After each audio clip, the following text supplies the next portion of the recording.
Gracias al Señor por esta hermosa oportunidad que tenemos de estar en este lugar para poder hacer lo que se hace en una iglesia, ¿cierto? Orar, escuchar la palabra del Señor y alabar a Dios. Así que en esta mañana les invito a que vayamos al Evangelio de Mateo. Pueden abrir su Biblia en el Evangelio de Mateo en el capítulo 9.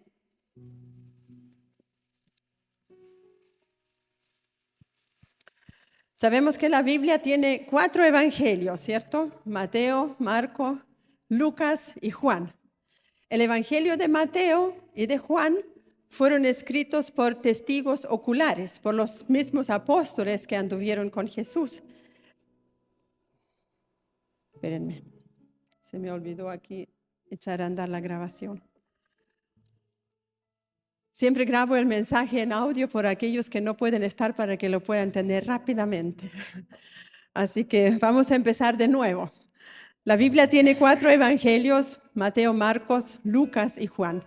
Entonces, como ya dije, el Evangelio de Mateo y el Evangelio de Juan fueron escritos por los testigos oculares, los apóstoles que anduvieron con Jesús cuando Él estaba en la tierra. Pero el Evangelio de Marcos y de Lucas fueron escritos por otras personas que no eran del círculo de los discípulos cuando Jesús andaba en la tierra.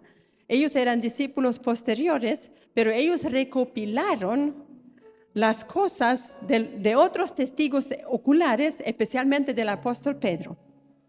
Y cada uno de estos 4 evangelios nos muestran una faceta diferente de nuestro Señor Jesucristo. Por ejemplo, el Evangelio de Mateo nos muestra a Jesús como rey. El Evangelio de Marcos nos muestra a Jesús como el siervo. El Evangelio de Lucas nos muestra a Jesús como el Hijo del Hombre. Y el Evangelio de Juan nos muestra a Jesús siendo el Dios de todas las edades. Pero hoy me gustaría compartir con ustedes algo del Evangelio de Mateo. Y para eso vamos a leer en Mateo capítulo 9, los versos del 9 al 13. Donde Jesús llama justamente a Mateo a sus caminos. Y dice así la palabra del Señor. Pasando Jesús de allí, vio a un hombre llamado Mateo, que estaba sentado al banco de los tributos públicos, y le dijo, sígueme. Tenemos que entender que este Mateo no era muy amado por su sociedad en la cual él vivía, porque él, siendo judío, le trabajaba a los romanos, a los enemigos, y recogía los impuestos, los tributos para los romanos. Y por lo tanto, él era bien marginado y odiado por algunos. Yo me imagino que cuando venían a entregar su tributo, más de alguno le decía alguna palabra, como pulpo o algo así, ¿cierto? No sé, pero yo me imagino que no todos estaban calladitos diciendo, ya Mateo, toma, no. Él no tenía una vida muy, muy hermosa. Entonces, a lo mejor cuando Jesús le dice, sígueme, Mateo pensó, esta oportunidad no me la pierdo, porque ya he aguantado mucho en este puesto. Si este me llama a mí, entonces le voy a seguir al tiro. Porque dice aquí, se levantó de su mesa de recaudadores y se fue enseguida con Jesús. ¿Y a dónde se fue? A su casa. Miren, y aconteció que estando él sentado a la mesa en la casa, o sea, se tomó a Jesús y dijo, ya, yo necesito saber de qué se trata esta palabra, sígueme. Así que te invito a mi casa para que tú me expliques. Y junto con Mateo vinieron otras personas más. Y he aquí que muchos publicanos y pecadores que habían venido se sentaron juntamente a la mesa con Jesús y con los discípulos. Eso nos demuestra que Mateo no vivía en una casita chiquitita. Mateo, como él generalmente estos recaudadores de impuestos también eran unos sinvergüenzas porque recaudaban para los romanos, pero también recaudaban para su propio bolsillo. Entonces él tenía una mansión. Por eso había espacio para mucha gente en su casa. Porque aquí dice, muchos publicanos vinieron con él. O sea, sus compañeros de trabajo, ¿cierto? Sus compañeros de sinvergüenza, con los cuales él hacía los asados. Entonces vinieron con él porque también a lo mejor estaban curiosos para ver quién nos quiere quitar a ¿cierto? Y vinieron otros pecadores también que querían saber.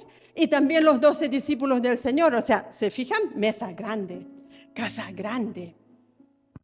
Entonces se sientan aquí a la mesa y cuando vieron esto, los fariseos, que estos siempre aparecen, los religiosos de ese tiempo, los que estaban pillo el ojo que hace Jesús, vienen y le dicen a los discípulos, ¿por qué come vuestro maestro con los publicanos y con los pecadores? Debería comer con nosotros, que nosotros somos la élite religiosa. Pero se siente con los pecadores y con los publicanos. Y al oír esto Jesús les dijo, los sanos no tienen necesidad de médico, sino los enfermos. Vayan ahora y aprendan lo que significa misericordia quiero y no sacrificio. Le está diciendo una cita del Antiguo Testamento, porque él le estaba hablando a los judíos, a los líderes religiosos que sabían de memoria todo lo que Dios decía en los libros de Moisés y en los profetas. Y por eso Jesús les cita y dice, Dios dice en el profeta Oseas, misericordia quiero y no sacrificio, porque no he venido a llamar a justos, sino a pecadores al arrepentimiento. Y Jesús define al tiro y le dice para qué lo que Él ha venido. Él no ha venido a aquellos que se creen justos. Él no viene a aquellos que dicen, no, yo no necesito de Dios. Ni tampoco Él viene a aquellos que dicen, yo me sé todo de Dios. A mí nadie me tiene que enseñar, ¿cierto? Jesús viene a aquel que delante de Él dice, Señor, yo te necesito. Entonces ahí el Señor viene y el Señor le dice, yo vengo a los pecadores, a aquellos que todavía no pueden o piensan que no tienen acceso a Dios, y los vengo a llamar al arrepentimiento. El mensaje clave de Jesucristo era el llamado al arrepentimiento. Apenas Jesús empezó su ministerio, lo primero que Él dijo, arrepiéntanse porque el reino de los cielos ha llegado. ¿Y qué significa la palabra arrepentirse? Es muy fácil, es una palabra hermosísima. La palabra arrepentimiento generalmente a nuestros oídos no nos suena muy agradable, porque cuando uno se tiene que arrepentir de algo es porque la embarró, ¿cierto?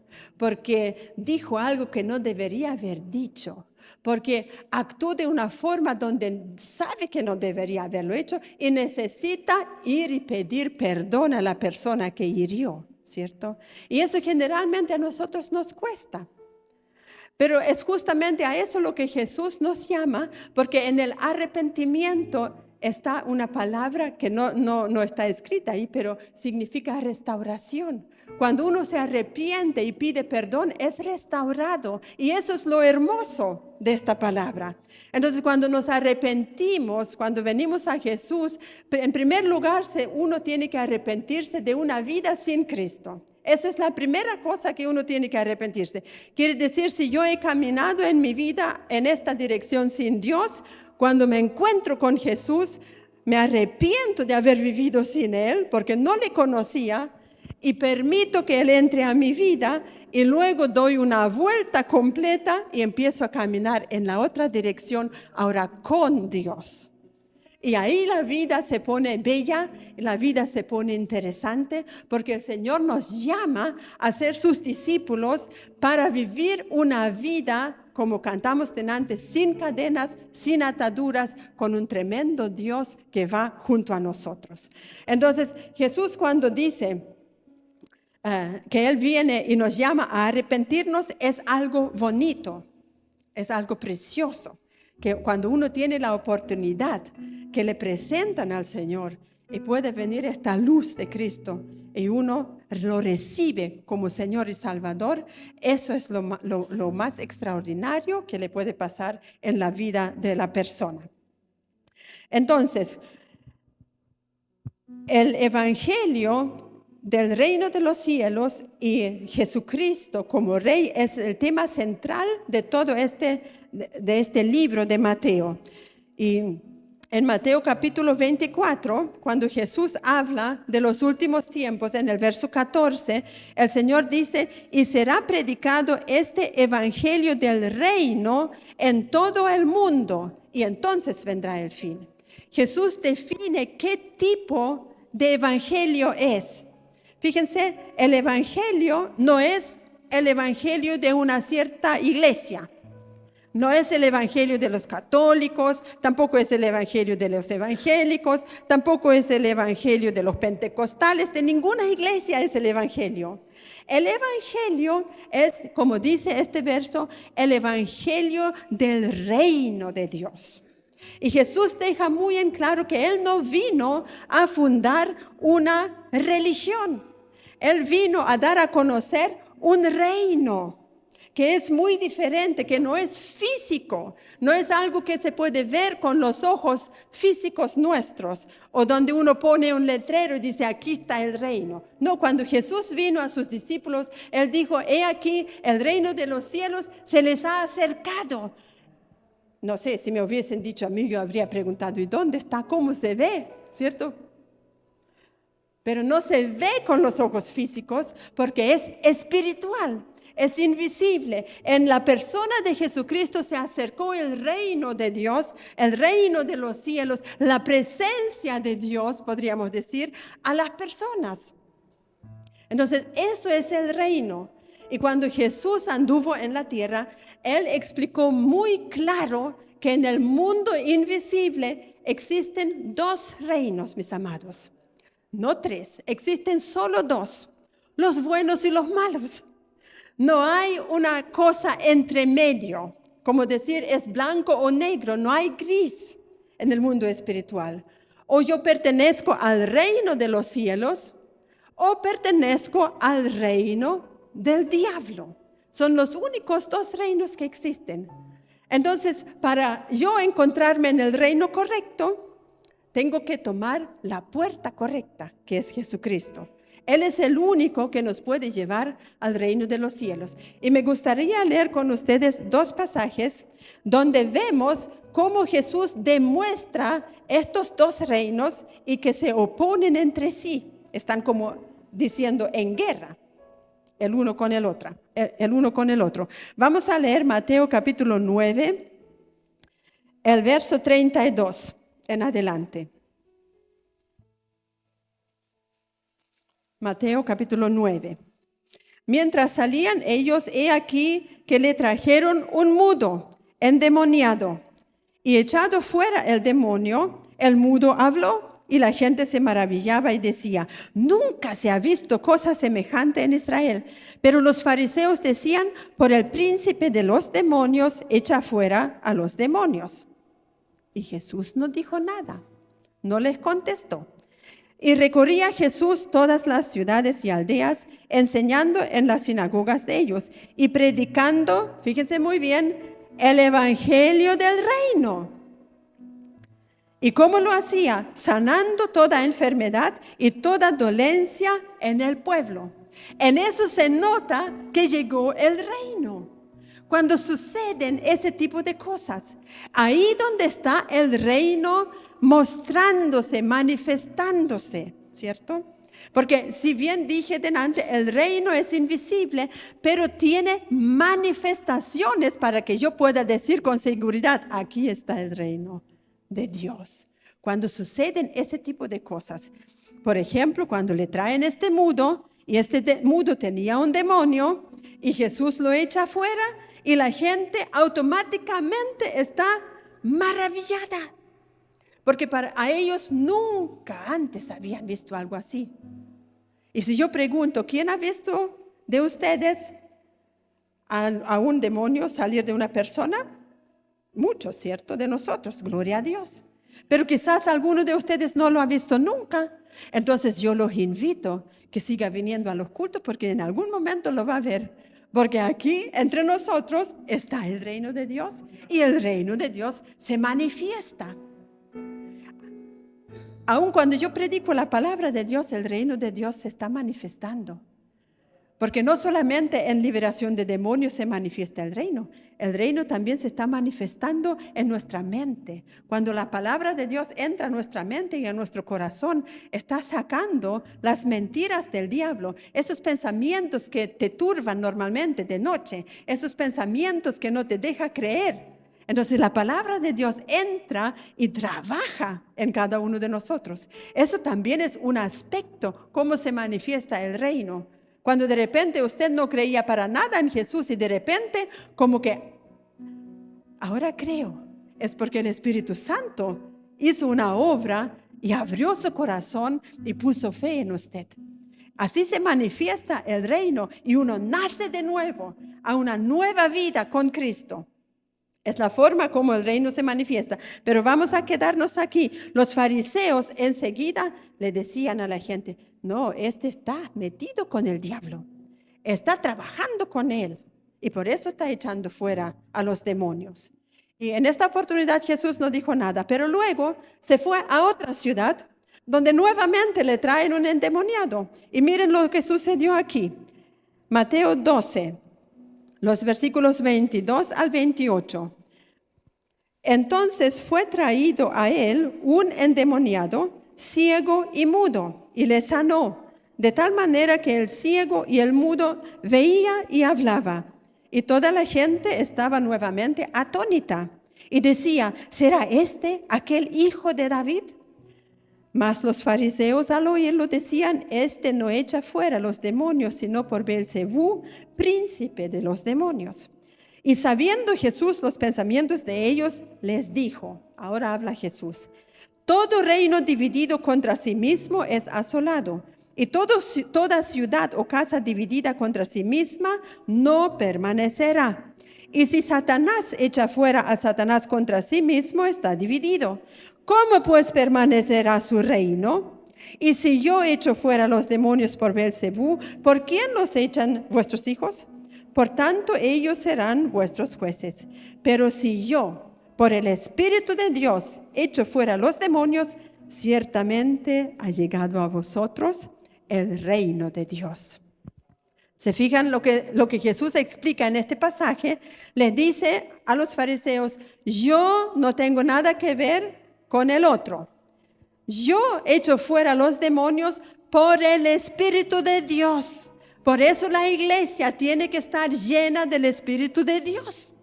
Porque si una iglesia no está llena del Espíritu de Dios, ¿cómo va a echar fuera los demonios? Los demonios van a venir aquí al culto invisiblemente y se van a sentar. Y no le vamos a hacer ni siquiera cosquillas en los dedos de los pies. Pero una iglesia llena del poder de Dios, llena del Espíritu Santo, apenas alguien entra por esta puerta y tiene un demonio por dentro, el demonio va a tener que irse. Porque el que está con nosotros es más fuerte que el que está en el mundo. Entonces Jesús está enseñando y le dice, yo por el Espíritu de Dios echo fuera los demonios. Y en eso se manifiesta, dice este versículo, el reino de Dios. ¿Se fijan? No dice el reino de la iglesia, o el reino de tal persona, o el reino de tal religión. No, aquí hablamos del reino de Dios.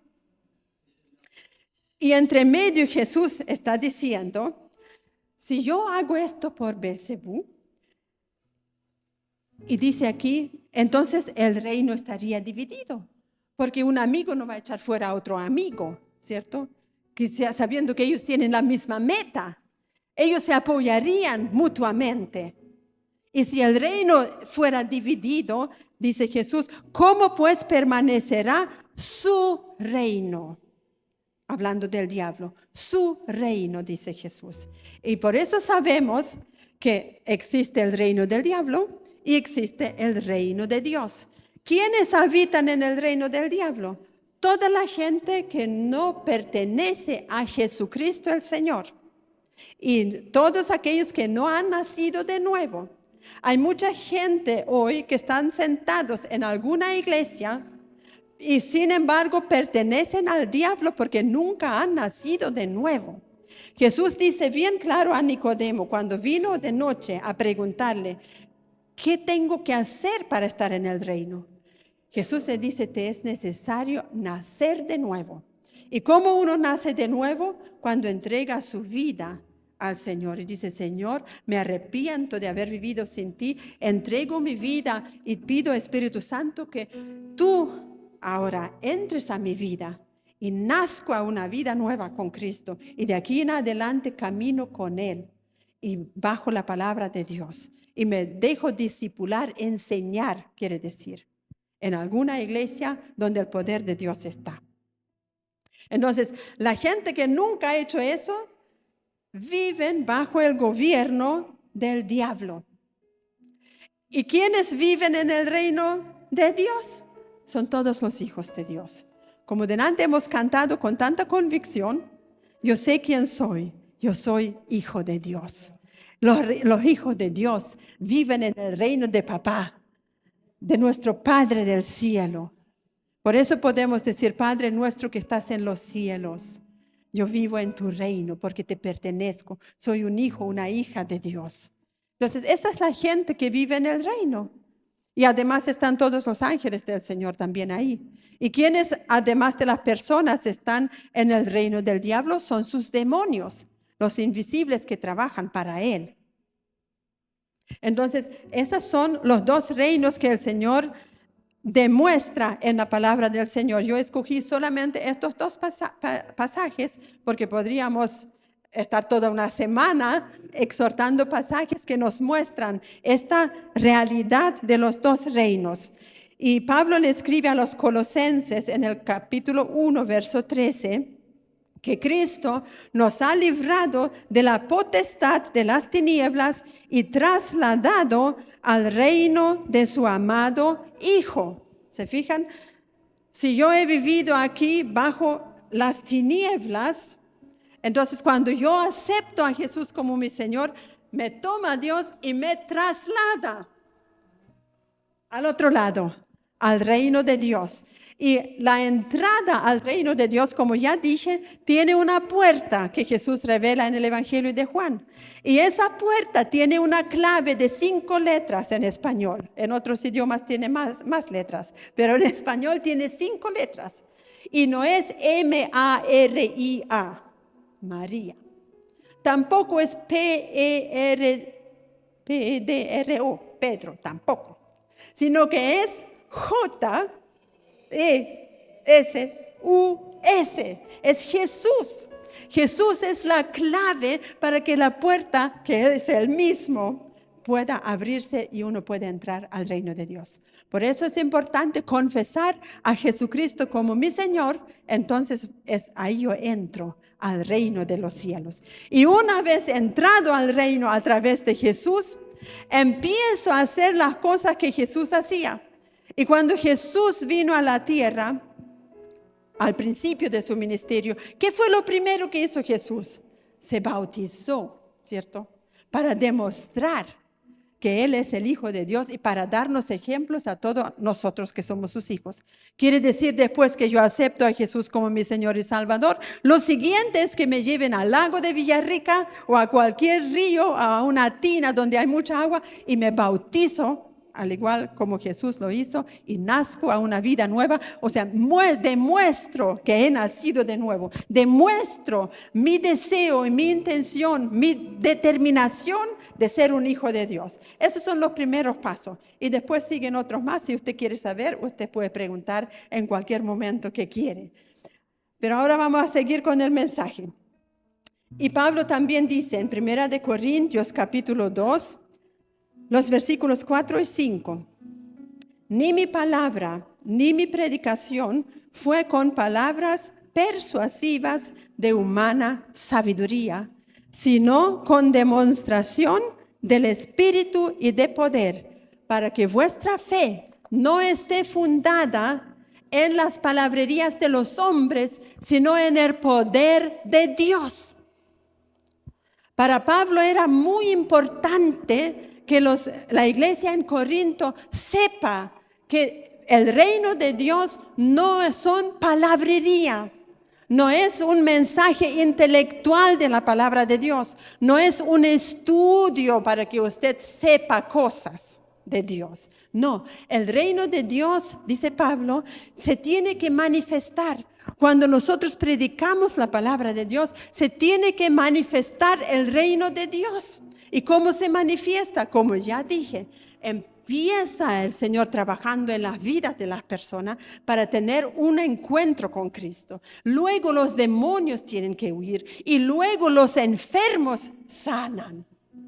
Son las manifestaciones del reino de Dios. Y si usted ha llegado con cualquier enfermedad en esta mañana, solamente tiene que tener fe y decir: Señor, yo necesito ser sanada. Cualquier cosa que sea, para el Señor no hay nada imposible. Y nosotros lo hemos visto a lo largo de nuestro ministerio, cómo el Señor sana desde un dolor de cabeza hasta la sida, hasta el cáncer, hasta ojos. No hay nada imposible para el Señor. Entonces, cualquier necesidad que usted tenga, solamente tiene que acercarse con fe. Solamente tiene que venir al reino de Dios. Y ahí está la solución para cada cosa que usted necesita. Cada dificultad, ahí va a estar la respuesta. Entonces, Pablo dice: demostración del Espíritu y de poder. ¿Y cuál Espíritu? Obviamente el Espíritu Santo, porque Él está aquí con nosotros. El Espíritu Santo que está presente en la iglesia. Y Él trabaja invisiblemente en nuestra mente, en nuestro corazón. Y luego hace las cosas que vemos externamente. Y me gustaría ir al segundo punto. El reino de Dios, que fue el tema principal de la predicación de Jesús. Y fue tan importante este tema para Jesús que después que Él resucitó, el libro de los Hechos dice que Él se quedó 40 días con los discípulos, ya Jesús habiendo resucitado.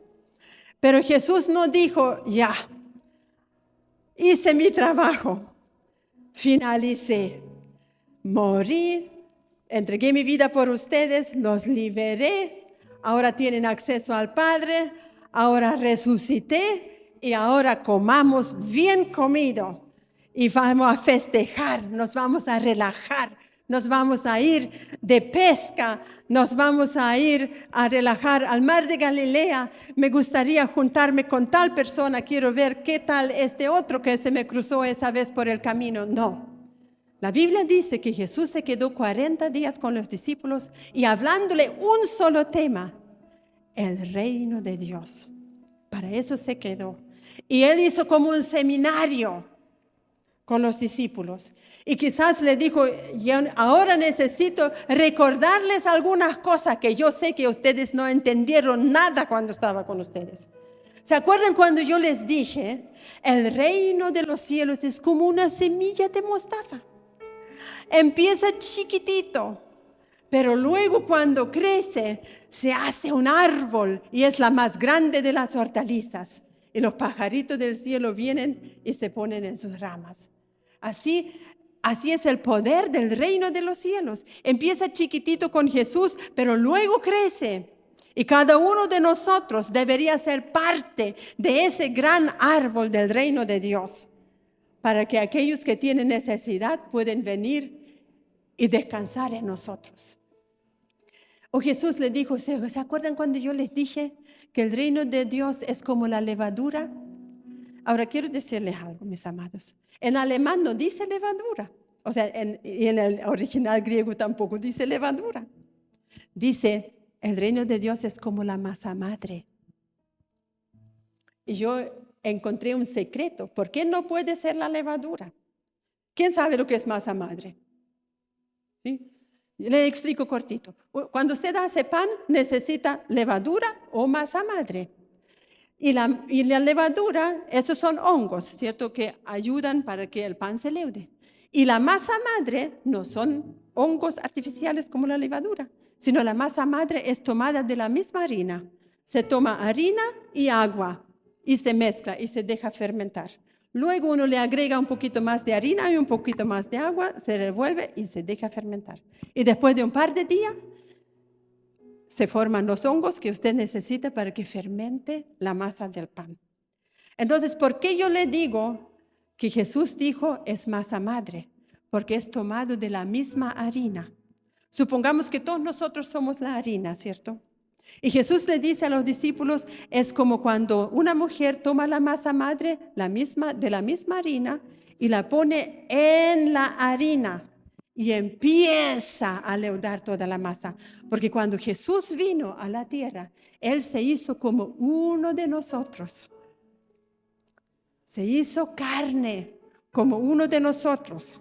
O comparado con esta parábola, se hizo harina para dar a entender.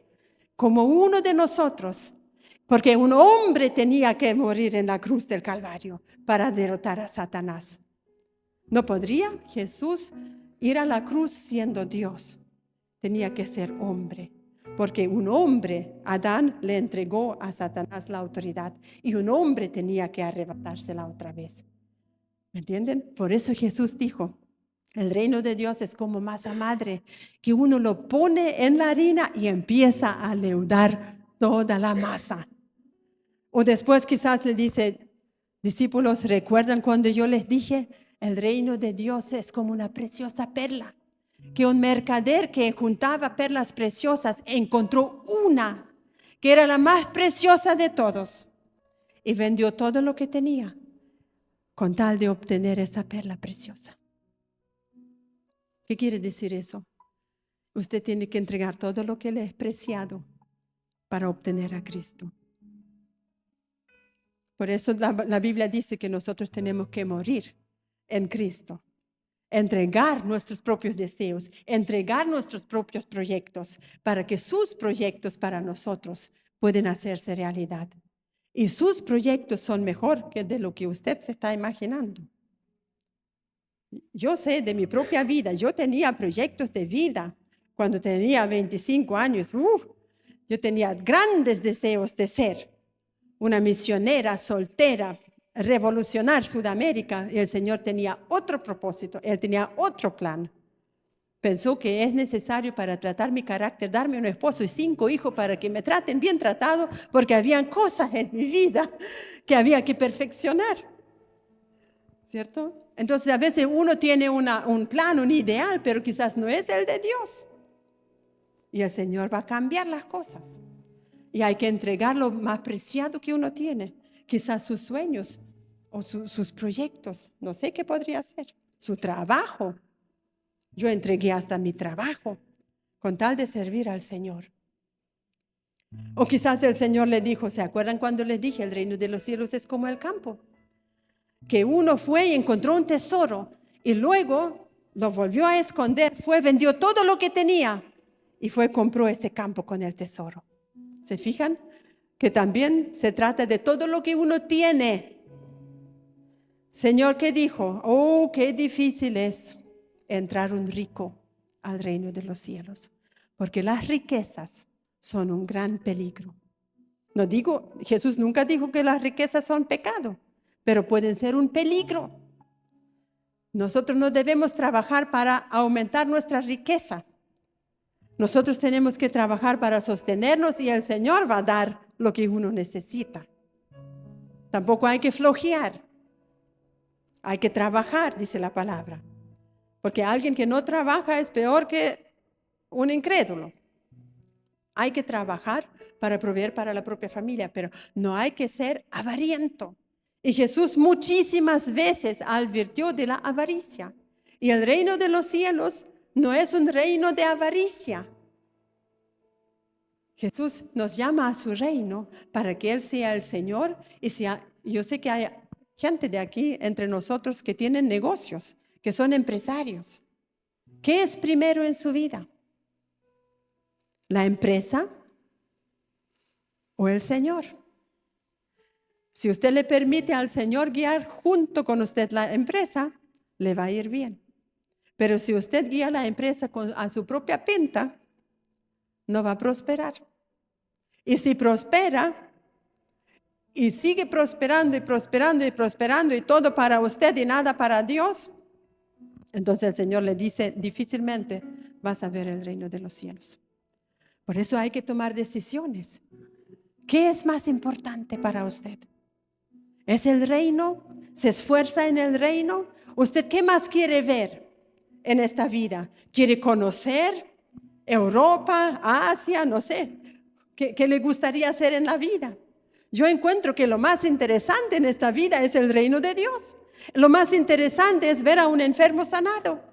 Lo más extraordinario es cuando los demonios huyen. Lo más extraordinario es cuando alguien con gran necesidad encuentra a Jesús y de la tristeza va al gozo. Lo más extraordinario es cuando un depresivo encuentra a Jesús y nunca más es depresivo.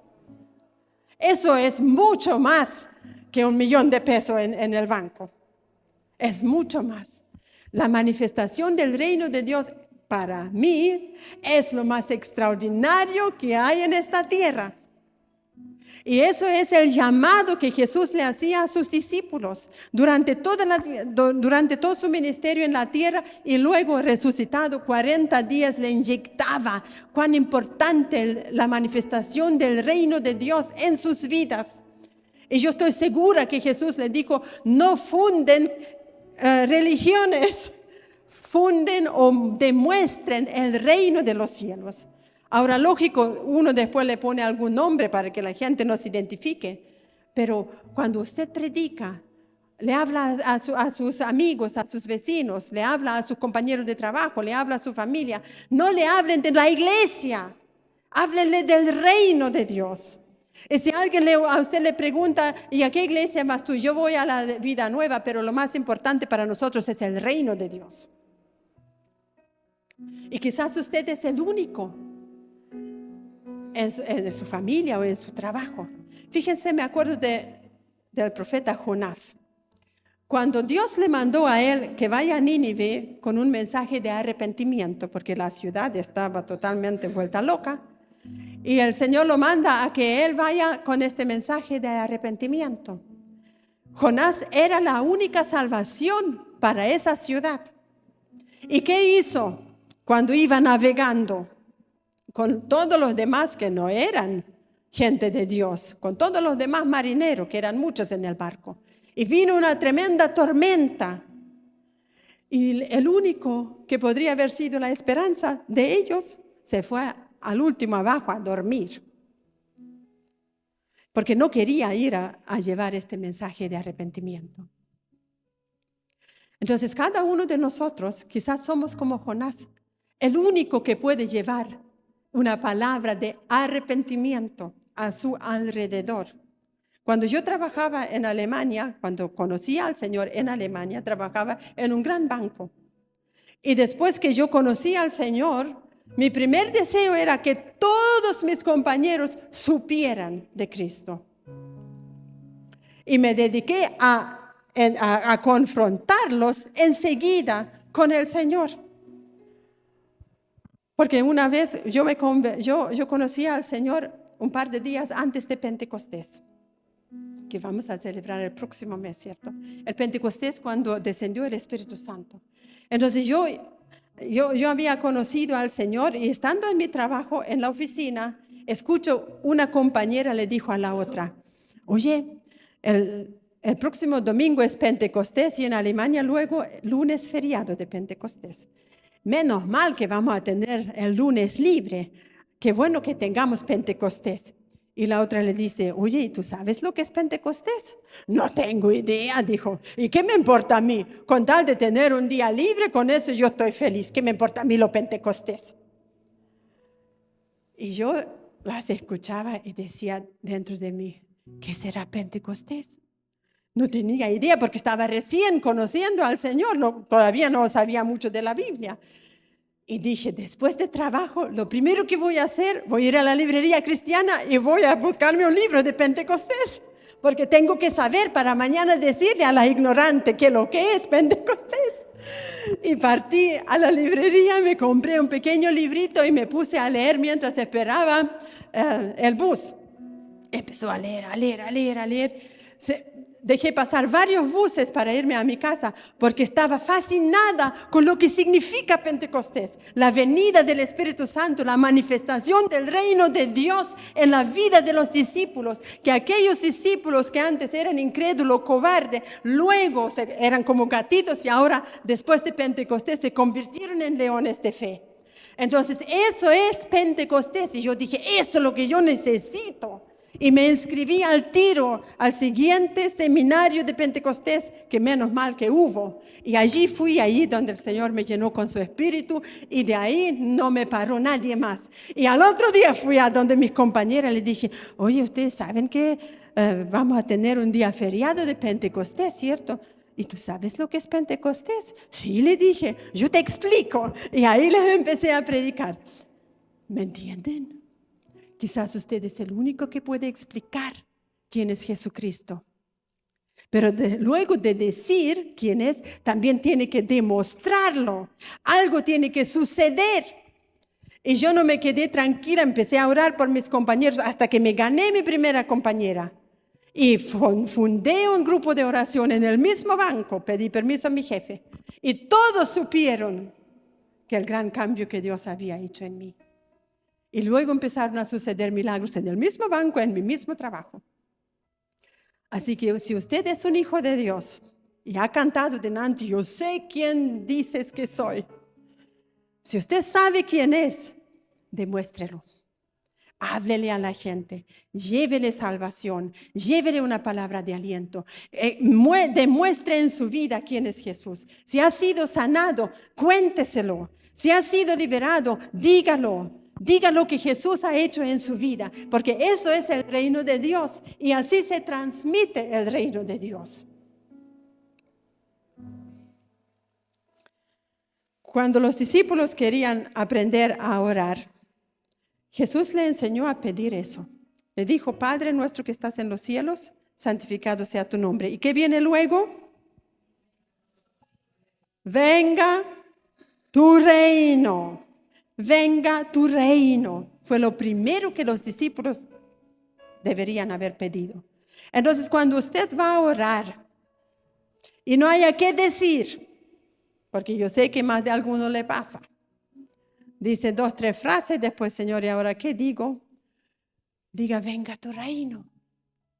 Y luego empieza a pensar en su mente, ¿y qué es el reino? El apóstol Pablo dijo que el reino de los cielos no es comida ni bebida. Ajá.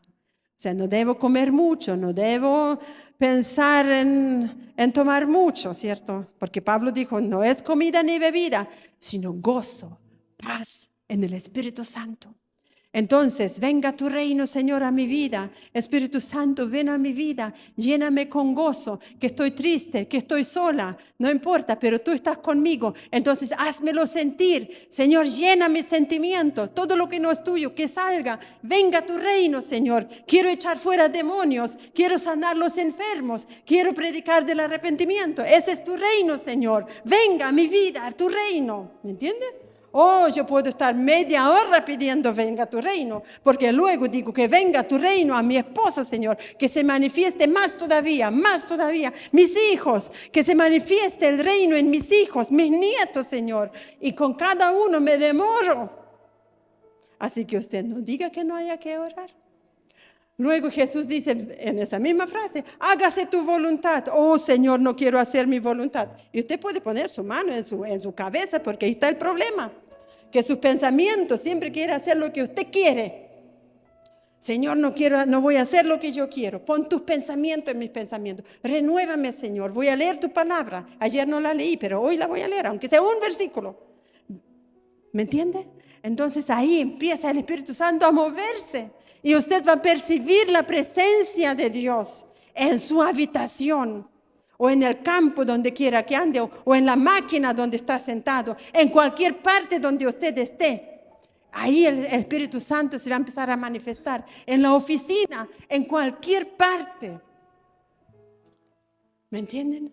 Eso es reino de Dios. Y luego Jesús también dice, todo en Mateo, no se afanen. No trabajen demasiado. sino que busquen primeramente el reino de Dios y su justicia, dijo Jesús. Primeramente, o sea, antes de buscar cualquier otra cosa, antes de buscar ser feliz, antes de buscar una compañera de vida, antes de buscar que me suban el sueldo, antes de buscar no sé qué, busque el reino primero. Antes cantábamos, busca primero el reino de Dios, ¿cierto? Es un lindo corito chiquitito. Entonces usted empieza a buscar, porque no lo va a encontrar así, como ir al supermercado y pescarlo. No, hay que buscar, hay que dedicar tiempo, porque a veces el Señor esconde un poquito sus secretos para que usted busque, ¿cierto? Porque el Señor de alguna forma quiere provocar que usted dedique tiempo con Él. Los días jueves hemos tenido 2 jueves maravillosos en la presencia del Señor, donde el pastor nos enseñó sobre buscar a Dios de madrugada, antes de que nos llenemos con cualquier otra cosa. Entonces, en la madrugada, donde la mente está vacía y todavía no piensa qué voy a cocinar o a quién voy a encontrar hoy o la prueba que tengo que dar hoy o qué sé yo. Buscamos primero el reino de Dios y su justicia. Y va a ver cómo su vida va a ir cambiando. Va a ver cómo se van a ir manifestando las cosas en su vida. Y cómo de repente le van a suceder cosas hermosas. Hace un par de semanas fui a la peluquera en Temuco y la peluquera tenía un librito chiquitito y decía, ¿qué hacer para que me sucedan cosas hermosas? Y mientras yo estaba ahí, miraba su libro que había estado leyendo ella. Y cuando ya terminó conmigo, le dije, yo siempre ando con un evangelio de Juan en mi cartera y algún tratado con la dirección de nuestra iglesia. Y con el QR para que vean en el YouTube nuestros mensajes. Y le digo, ¿de verdad quiere que le sucedan buenas cosas? Y se reía. Aquí le voy a dar un librito mejor del que usted tiene. Haga caso a todo lo que en este librito dice y le van a suceder cosas extraordinarias. Y se puso a sonreír y de ahí me fui. Estoy orando por ella. Un día cuando vaya voy a volver a pasar y le voy a preguntar acaso leyó mi libro. Porque si no piensa leerlo, le voy a decir que me lo devuelva porque se lo voy a dar a una persona que de verdad le interesa. Uno a veces tiene que ser medio directo, ¿cierto? O no medio directo, bien directo, para que la gente note que es serio, que de verdad estamos preocupados por ello, que no nos da lo mismo a dónde ellos van a ir. Entonces, de eso se trata el reino. Y quiero finalizar aquí con un versículo de 1 de Juan, capítulo 3, versículo 8. Para eso apareció el Hijo de Dios, para deshacer las obras del diablo.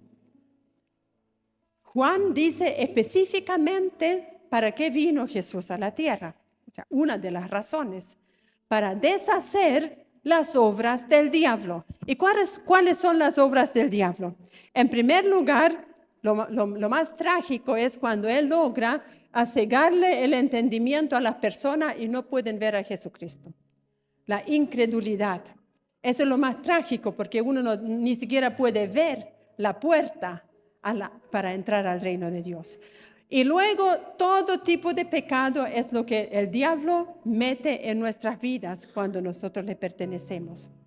Todo lo que es pecado, todo lo que es maldición, todo lo que son adicciones, todo eso es obra del diablo. La mayoría de las enfermedades es obra del diablo. La mayoría de las ataduras que tenemos, mentales o espirituales, es obra del diablo. ¿Y quién nos va a ayudar a salir de todo eso? El Señor Jesús. Porque para eso Él vino, para deshacer las obras del diablo. Entonces, usted puede orar. Si no sabe qué orar, ore. Señor, si hay alguna obra del diablo en mí, rómpela. Ay, el Señor le va a empezar a recordar algunos pecados que ha cometido y usted se puede arrepentir. Entonces, esa es la forma como también se manifiesta el reino de Dios en nuestras vidas a diario. Entonces uno puede analizar muchas cosas, todo lo que el Señor vino a deshacer. Y como tenemos bastante juventud aquí en esta mañana, una de las cosas que el diablo está usando en este tiempo y hace varios años son las adicciones y obviamente todo lo que son los medios de comunicación, donde el diablo está bombardeando nuestra juventud. Entonces, solamente quiero decir algo cortito acerca de eso. Cuando uno es adicto, puede ser alguna droga, puede ser el alcohol, puede ser el cigarro, incluso puede ser cierto tipo de música, ¿cierto? Porque en el Señor tenemos las alabanzas, pero el mundo y el diablo también tienen su música. Y a veces existe hoy en día una música que yo conocí con un sobrino que tiene mi esposo, que él era fanático de la música electrónica. ¿Y qué produce ese tipo de música? Él decía, pero si eso no tiene ni texto. Claro que no tiene texto, pero la música, los científicos descubrieron que detona en nuestra mente una hormona que nos hace sentir felices. Entonces, a pesar que esa música no tiene ningún texto, simplemente el escuchar y tener esa música constantemente en mi mente, no voy a pensar en alabanzas, porque mi mente está ocupada con ese tipo de música, ¿cierto? Mientras que la Biblia dice, cuando uno está acostado en su cama, David dice, aún en mi cama voy a alabarte. Que en nuestro corazón cantemos alabanzas al Señor. Pero cuando nuestra mente está llena de otras cosas, de ese tipo de música o de otro tipo de música, o mi mente está nublada por alguna droga o por algún alcohol, entonces, ¿cómo yo voy a alabar a Dios? Si mi mente está llena de películas mundanas, si mi mente está llena de, ¿cómo se llaman eso que ven las mujeres? Las novelas y ese tipo de cosas. Entonces, difícilmente que en mi corazón haya alabanza. ¿Se fijan cómo hay que reestructurar la vida? Hay que disciplinar la vida en Cristo Jesús. Porque si no lo hacemos, mis amados, qué triste, nos vamos a perder el reino de Dios en la tierra. Porque el reino de Dios no es solamente en el cielo. Jesús quiere que sea con nosotros, en medio de nosotros, en su vida a diario. No sé si ese es su anhelo. Amén. Si es su anhelo, entonces ya les he dado varios tips cómo lo podemos lograr en nuestra vida a diario, ¿cierto? Y finalizando, quiero ir con ustedes al Evangelio de Marcos, en el capítulo 5. No lo vamos a leer todo, porque en ese capítulo 5, si usted quiere, lo lee en la casa. Vemos 3 manifestaciones del reino de los cielos cuando Jesús anduvo en la tierra. En primer lugar, vemos que Jesús cruza con sus discípulos al lugar de los Gadarenos, donde había un endemoniado. Y apenas Jesús llegó, el endemoniado se inclinó y no habló la persona, sino que hablaron los demonios que estaban en él. Pero reconocieron al tiro la autoridad de Jesús y se tuvieron que arrodillar frente al rey. Y Jesús los echó fuera y liberó al endemoniado. Esa es manifestación del poder de Dios. Qué genial, ¿no? Yo siempre me gozo cuando veo a alguien ser liberado, porque así estamos demostrando que el reino de Dios está en nuestro medio. Luego Jesús sigue caminando y va a la casa de Jairo, un principal de la sinagoga cuya hija se había muerto. Y Jesús va a esa casa y resucita a la niña. ¿Cuántos han visto resurrección de muerto? ¿Cierto que ninguno de nosotros? Sería genial, ¿o no? Yo quiero ver eso un día. No sé si usted. Porque si usted no anhela, no va a ver nada. Yo anhelo cada día ver enfermos sanados, ver demonios huyendo y quiero ver a algún muerto resucitado. ¿Usted quiere? Ya, pues, entonces anime su fe. Anime su fe. Porque si uno no anhela, no va a haber nada. Guagua que no llora, no mama, dicen aquí, ¿cierto? Si usted no se pone en campaña para pedirle al Señor, no va a haber muchas cosas. Pero sí, yo creo que la mayoría queremos. Pero sí vamos a leer el versículo 25 en adelante. Mientras Jesús iba a la casa de Jairo para resucitar a la niña, se acerca una mujer, en el verso 25, que desde hacía 12 años padecía de flujo de sangre y había sufrido mucho de muchos médicos. ¿Se fijan? Sufrió de los médicos. Si usted va al médico, capaz que lo haga sufrir, porque los médicos quieren hacer un examen tras otro examen, tras otro examen, y le van sacando la plata, sacando la plata, sacando la plata, y por eso no tiene para ofrendar ni diezmar, porque está dejando su dinero a los médicos, sabiendo que usted puede venir al médico celestial y la sanidad es gratis, y puede entregar su dinero en el reino de los cielos y el Señor se lo va a ir multiplicando. Esta mujer sufrió mucho de los médicos y gastado todo lo que tenía. Fíjense, gastado todo lo que tenía y nada había aprovechado y le iba cada vez peor. Y fíjense, en ese entonces, quizás los hombres no van a entender esto, pero las mujeres quizás sí. Una vez al mes, cuando uno es más joven que yo,